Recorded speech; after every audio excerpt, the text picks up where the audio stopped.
Ngritën një kam trupi gjykus.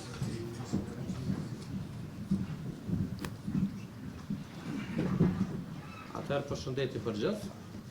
Sot jemi mbledhur me vazhdu me shkollën e gjykimit. Paraprakisht ju tërheqi vëmendjen gjithëve që të runi rënien e qetësinë dhe mos të ketë asnjë lëvizje apo përshkëritje më të vogël, në të kundërtën, personat përgjithësi janë të obliguar me ndërmarrë gjitha veprimet dhe me largu nga solla çdo që prish rëndën dhe qetësinë në gjykatorë. Trupi gjykus në përbërje prej anëtarëve të trupit gjykus, nga dhënëmarrni kryetari i trupit gjykus, me anëtarët e trupit gjykus gjyqtarja Donik Shala Abdyli dhe gjyqtari Rahman Beqiri, pas këshillimit dhe votimit, kanë shmuar se nuk nevojitet që përsëri të hapet shqyrtimi gjyqësor për plotësimin e procedurës ose për sqarimin e ndonjë çështje konkrete, andaj në bazë të nenit 358 të kodit të procedurës penale, në emër të popullit merr dhe shpall këtë aktgjykim. Të akuzuarit Blagoje Spasojević, Vladimir Tollić, Dušan Maksimović, me të dhënat si në procedurën të shqyrtimit gjyqësor, të gjithë të lartësekurit janë fajtor. Sepse me datë 24/09/2023,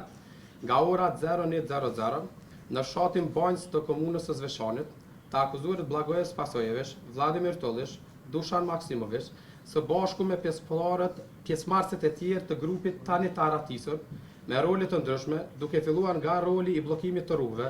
të trajnuar në mënyrë personale, ku pjesa më e madhe e grupit pasi që kanë hyrë në mënyrë të organizuar përmes rrugëve malore ilegalisht në territorin e Republikës Kosovës nga Republika e Serbisë, me 10 vetura e disa prej tyre edhe të blinduara, të mbushura me armë të rënda, municion, raketa hetse, eksploziv, uniforma të kamufluara ushtarake dhe pajisje logjistike ushtarake, fillimisht kanë bllokuar rrugët tek ura e fshatit me 2 kamion, pastaj janë fshehur dhe kanë zënë pozicionet e tyre dhe pasi që kanë ardhur zyrtarët policorë të Republikës Kosovës për të hequr kamionët dhe liruar rrugën, në ato moment i kanë sulmuar me eksploziv dhe armë të rënda, me rast tek ura e fshatit ka mbetur i vrarë zyrtari policor Afrim Bunjaku, si dhe është plagosur zyrtari policor Alban Rashiti, e janë lënduar zyrtarë të tjerë policor Çelerim Shashiri, Mirsad Kryziu, Sadat Dushi, sulm ky i cili ka vazhduar deri në orën 15, ku shumica dërmuese e këtij grupi janë aratisur në drejtim të rrugëve malore për në Republikën e Serbisë. E gjithë kjo me qëllim që seriozisht të destabilizojë dhe shkatërrojë strukturat themelore politike, kushtetuese, ekonomike e shoqërore të Republikës Kosovës.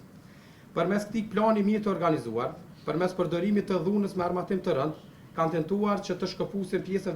veriore të territorit të Republikës së Kosovës, respektivisht komunat e banuara me shumicë serbe dhe këtë pjesë të territorit ja bashkojë Republikës së Serbisë, me rast si rezultati i dhunës së përdorur ka vdekur zyrtari policor Afrim Bunjaku dhe është rrezikuar jeta e zyrtarëve të tjerë policor dhe popullatës civile. Me këto veprime, të akuzuarit kanë kryer veprat penale, kryerja e veprës terroriste në ndërlidhje me vepra të rënda penale kundër rendit kushtetues së Republikës së Kosovës.